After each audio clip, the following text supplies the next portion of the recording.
Hello there. Welcome to the Amma Manson Show. So, hopefully, you are not a stranger here. But what goes on here is education, definitely some empowerment. We add humor, information, and just a good vibe generally.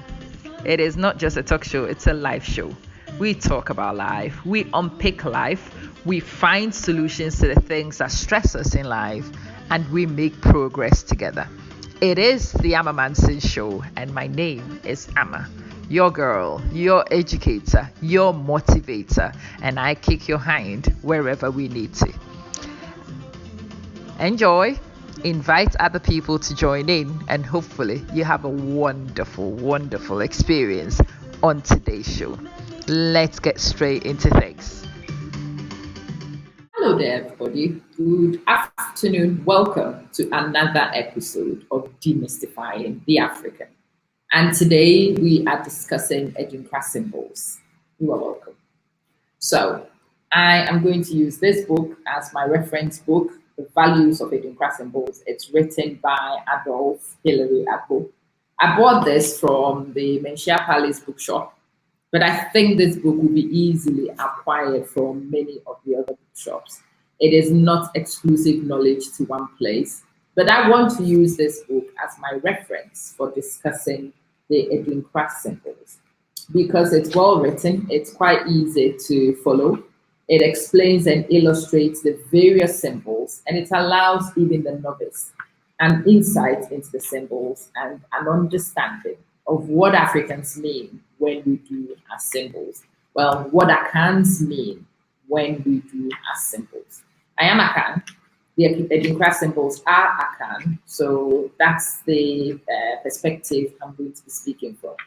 I am going to focus on 5 particular Edinkra symbols, ones that I assume most people will be familiar with. I am hoping that by the end of this series, you will understand how these things work. Okay? Right, let's get started. I am going to start with what he does in his introduction. I think his introduction is very well written indeed. And once we finish with the introduction, we will get into the symbols. Now you have the first symbol we're going to be looking at as a teaser on the screen. But Adolf's book starts with a preface. And I like the preface. The preface really tells us a lot of things. So I'm going to read sections from the preface. It says, symbols are multifunctional in nature. They are appreciated for both their aesthetic and communicative values. They are mostly nonverbal, illustrations of proverbs, parables, and maxims, which portray the philosophical thinking and the way of life of a particular group of people. Well, these ones are focusing on the way of life of the Akan group of people from Ghana. However, these symbols are mostly appreciated on their aesthetic values only. I mean, people appreciate these things. People go to Africa, you buy the symbol, you put it on your wall, you show people Africa, this is Africa, yeah? But it doesn't really mean much. It really doesn't mean much. Bear with me 1 second. Let me pull something to show you.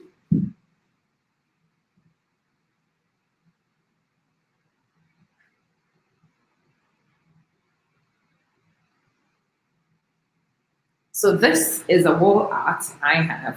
And if you pay attention, that very first one is also the first symbol I've chosen. The third one we would also discuss today. We will discuss the 4th one. So on this plate alone, we have 3 of the 5 we are about to discuss. I mean, most people go to Africa, they bring these things, they hang it on the wall, and it shows that they've been to Africa, or they have an African friend who gives it to them. You put it on the wall. This is a whole doctoral thesis right here in those 5 symbols. A lot is communicated in here, but most people don't quite appreciate what the symbolism actually represents, and I want to demystify the symbols for us a little bit. So let's continue with the preface. It says the Edinkra symbols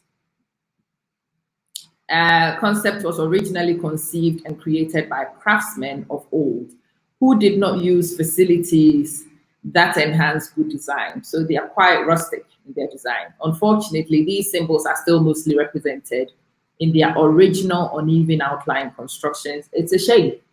It's up to a point where people who share the heritage need to take these things. It is our job now to make sure that we use modern techniques, and we use modern techniques to refine these, to cut off the rough edges, to present it in ways in which people can consume data in 2020, for example.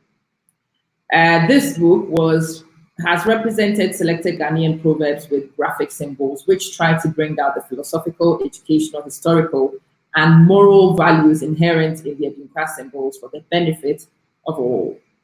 It also seeks to present well-constructed symbols, taking into consideration the principles of design, which brings about uniformity and beauty. It also encourages the use of symbols in a more meaningful way among contemporary artists, designers, craftsmen, teachers, students, and all who appreciate the traditional symbols. So let's go to symbol number one. Meet the first symbol. Sankofa. Sankofa is actually a bird. Sankofa is a bird with facing backwards, really. It has something valuable, which is an egg. That something valuable is at the back of the bird. The bird should be looking forward. I mean, figuratively, you expect to be looking forward looking. But sometimes you have certain valuable things which are actually left behind. And you return to take these valuable things. And the full thing says, Sankofa, return to pick up. What Sankofa yinchiri? It is not a taboo to return to pick up valuables. That's the literary translation. If you forget and you return to collect, or if you forget and you remind yourself, it is not a taboo. Sankofa, o Sankofa yinchiri. In that very simple thing is a huge package. It's really relevant to those of us who have traditions, and depending on where we've traveled to. I mean, sometimes you've even lived where you traditionally came from, but external influences have infiltrated your culture so much that it's become very dilute and you've forgotten some important things. When you recollect the good things from your past, when you recollect the good things from what you've left behind, it is not a taboo to collect them and to use them. So my example is eating with my fingers. I am African. You know, I can even formulate being a lady. I can dress up and play the part and whatnot. I do know how to competently use a cutlery set. Thank you very much. I know the proper arrangements, dinner tables, blah, blah, blah. But I have also taken my time to research my history, and I have seen some phenomenal advantages to eating with my fingers. So these days, I eat mostly with my fingers. It doesn't change anything. It doesn't change who I am, where I've been, the experiences I have. But this is something I prefer to do. And I'm teaching my children to do it as well. I am returning to basics. I am picking what's important. This eating of hands, this communal eating, allows us to bond as a group. So when I saw that, and I wanted to bond with my family a little bit beyond the confines of the dining table, I started putting food together. So we sit together. Usually we sit on an arrangement on the floor or whatever, and we eat together from the same thing. That's from the history. I have borrowed from the past. That is a classic case of Sankofa. What Sankofa yinchiri? And you owe nobody an apology for returning for valuables. So from his book, he says, it's not a taboo to return, to take back what you forgot. Sankofa is the short form of this proverb. San means return, kop means go, fa means take. So Sankofa means return and take if you do the literary translation. The proverb seems to dwell on the wisdom in acquiring knowledge from the past to improve the future. Sometimes people frown and neglect their cultural heritage of importance. These traditions have been abandoned for foreign cultures due to the stigma attached to them. A classic example being eating with your fingers as an African. Some people, however, have recognized the importance of taking up relevant cultural values useful for contemporary living, in my case. So yes, we do communal eating in my house. We eat with our fingers. We do a lot of things. We play some traditional games. I am borrowing elements from what is my heritage, my history, and I'm taking it forward into the future. I am definitely refining and I'm bringing them into the contemporary, but I am not leaving those values behind because from learning, I've come to see they are vital. It is believed that progress is based on the right application of positive aspects of past values. And this is what the Sankofa epitomizes. This symbol teaches the wisdom in learning from the past to help improve the future. So, actually, anybody who knows good values from your past, who totally disregards them because you are afraid of what other people say, isn't particularly wise. Isn't particularly wise. It also teaches people to cherish and value their culture and avoid its negative adulteration. This is a symbol of positive reversion and revival. And that's one of the reasons why you see Sankofa on many of the things I do. It's a symbol I believe in. It symbolizes a movement I am part of. So you will find a lot of my items bearing the Sankofa. I wear t-shirts, I wear apparel, I have different things that I put on. My souvenirs bear these things. And these are things I want you to gift to yourself, to gift to people around you. Those who are in danger of forgetting need a reminder. And sometimes it's a simple contemporary mug cup like this, bearing the symbol, which allows the person to see it on a regular basis and positively reaffirm the statements hiding behind the simple symbol. You see, Africans are not particularly mad. No, they are not. They are people who are symbolic. And if you don't understand symbolism, you might misapply what they do. So let's meet our second one. Let's meet our second Edinkra symbol. Our second Edinkra symbol is this baby right here. Esin nitekrema. Esin nitekrema. This is one of those obscure ones. Not many people know about it. Esin nitekrema. Esin means teeth. Tekrema is your tongue. It is a symbol about interconnectivity, living in harmony. In my mouth, my tongue is very important. In my mouth, my teeth are critical. Both of them very necessary for chewing and for digestion of food and swallowing. Each of them very distinct. And if you are not wise, you would think that there should be competition between the two, and there is absolutely no need. These two things understand harmonious living. If the teeth does not understand where to go, it will bite the tongue and it is painful.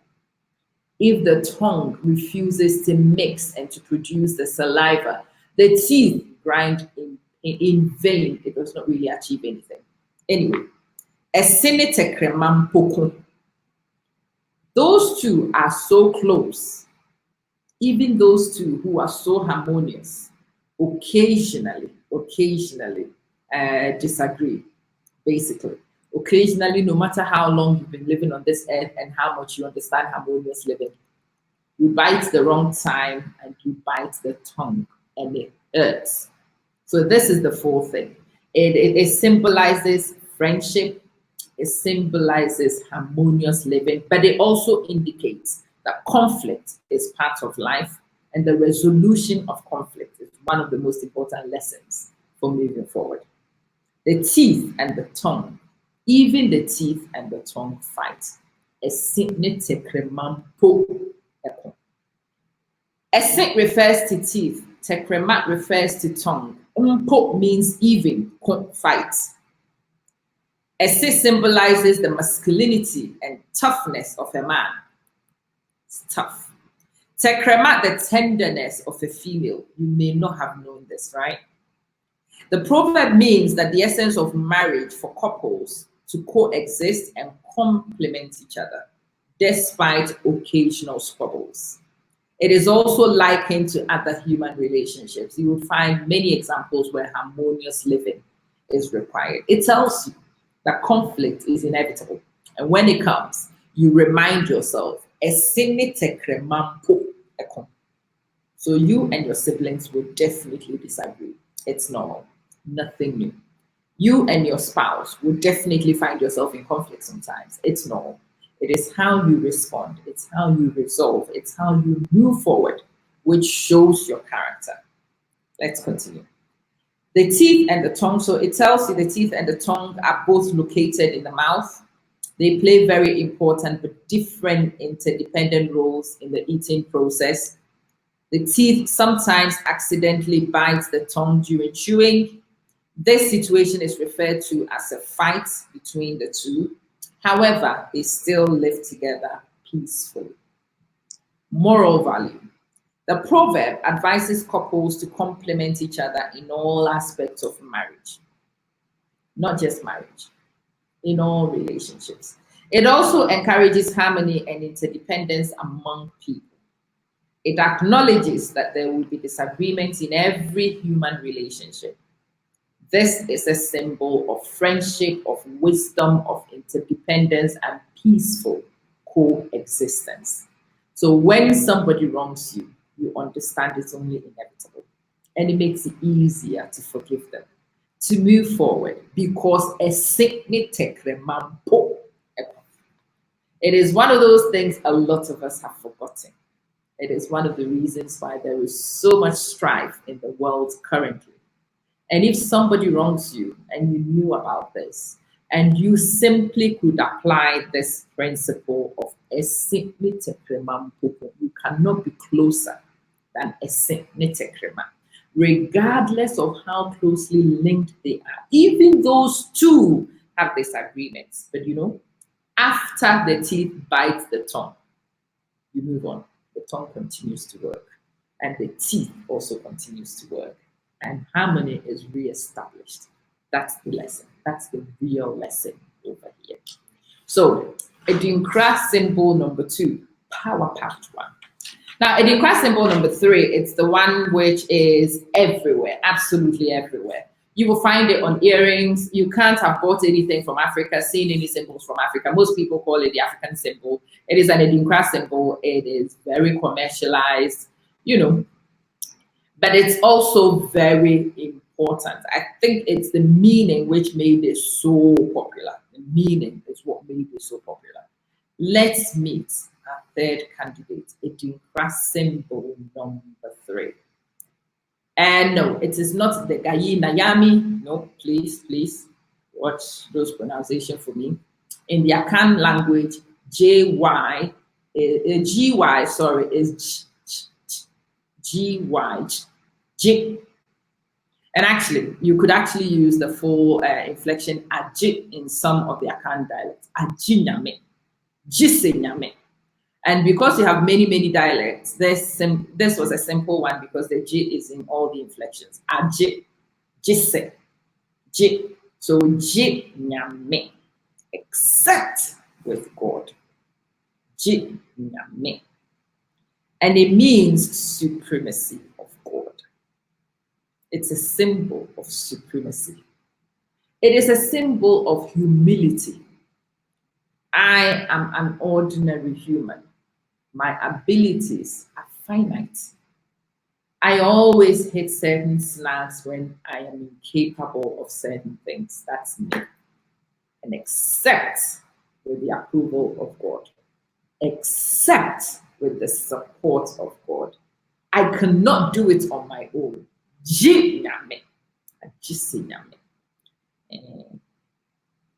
Abɔdeɛ yi firi tete. Obi nti ase a.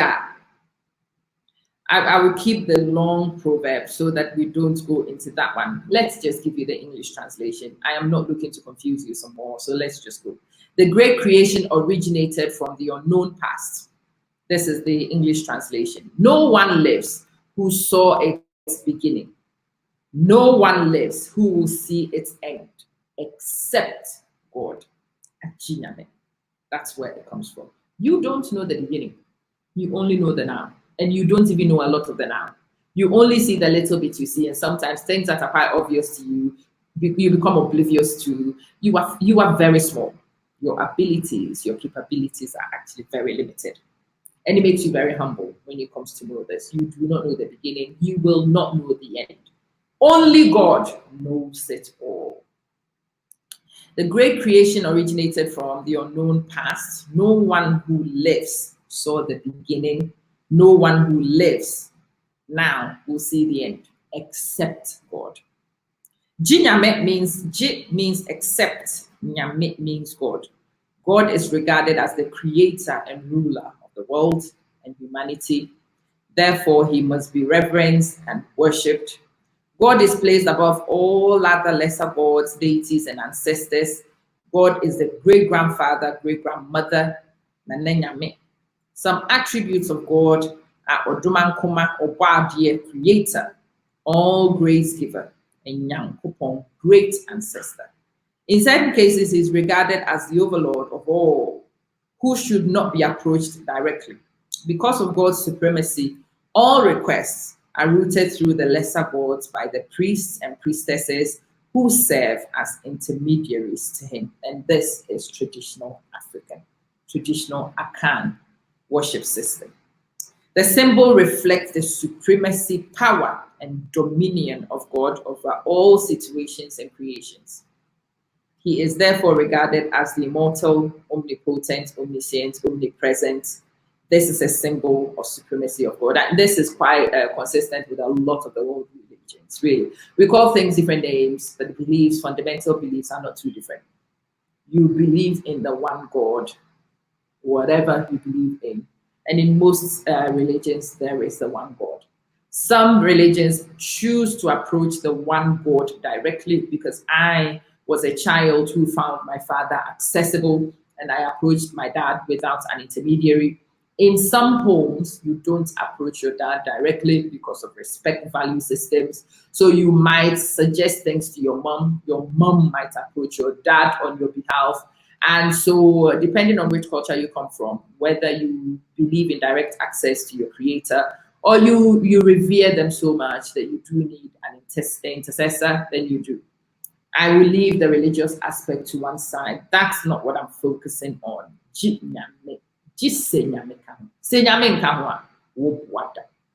Nothing is achieved. Without God, you don't achieve anything. You don't. That was symbol number 3. Symbol number 4 is another one which might not be very well known, but again, its significance and its impact on meaning is phenomenal. This one is in Konsong. In Konsong. Okay. We put the red bit in the middle to make it visible, but in Konsong. It's a symbol of unity and relationship. Konsong. Nkwamua yetuomu owuomu yetuomu ebusuamu ntida. That's the long one. Occasionally I get really excited by it and I forget and I read the chi. But anyway, it doesn't hurt you in any way. I will translate. It says, we are linked together like a chain. And konsong is a chain. We are linked in life. We are linked in death. Men who share a common blood relation never break away from each other, interlinking and dangling like nkonsong. Yetwatwomu sem konsong enkwamu a yetwomu. Owuomu a yetwomu. Obusuamu ntida. Now it tells you the value systems, it tells you regardless of the stripes and whatnot, we are bound by blood. And that bond is permanent, regardless of what happens. So you are my sibling, even when you offend me. You are my blood, even if we are not in the same vicinity. You are my blood, full stop. No long explanations. The interconnectivity is permanent in life and even in death. Nkonson refers to a chain and it signifies the strong bond between people of common lineage, which is difficult to break. The unity of a community can be realized if citizens see themselves as responsible to each other. This realization binds communities together. The symbol portrays unity, responsibility, and interdependence. The strength of a chain is dependent on the individual metal rings linked together. When one unit becomes weak, it weakens the whole chain and it breaks the whole chain.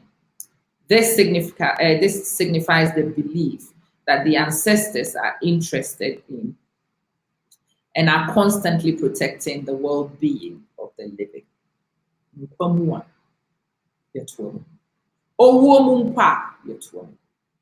Those things guide a lot of things we do. I mean, I talk about my dad a lot. My dad has passed. It's been 3 years since my dad passed. But I see so many things that he taught me and its impact on me currently. He's gone, but never forgotten. Those of you who have those beliefs probably will also have this strong connection to the Nkonson the way I do. It is a connection to the living, bound by blood. The English version is blood is thicker than water. It has many connotations. It connects to so many sayings that you know. Once united by blood, bound forever. That's what the Nkonson means. The symbol encourages the veneration of the ancestors in order for them to keep in touch with the living. It stresses the strength in unity and interdependence on one another amongst the living. It is a symbol of unity and human relations. Right, number 5, one of my favorites, the Wakanda. I think a lot of you will know this. This is the inspiration for the Wakanda symbol. The Wakanda symbol is clearly borrowed from my people. It is an interesting one which is very easy to understand. You cannot misunderstand this one. The name is Aquafina, the sword of war, Aquafina. But what is actually very significant is that it is not one sword. It is the twin sword. It is the interlinked twin sword. That's where the strength really is. The Aquafina. Let me find us. The Aquafina. All right. It is a symbol of authority. The chiefs where I'm from have the swords, of course. And Aquafina kunini kwa. Let's stop reading. I always say I will read, and then I find myself doing it. The retiring great warrior always has a royal sword of rest, and it is always created a warrior chief. Ako means war. Afina means sword, war sword or ceremonial sword. This symbol signifies the power and authority vested in chieftaincy.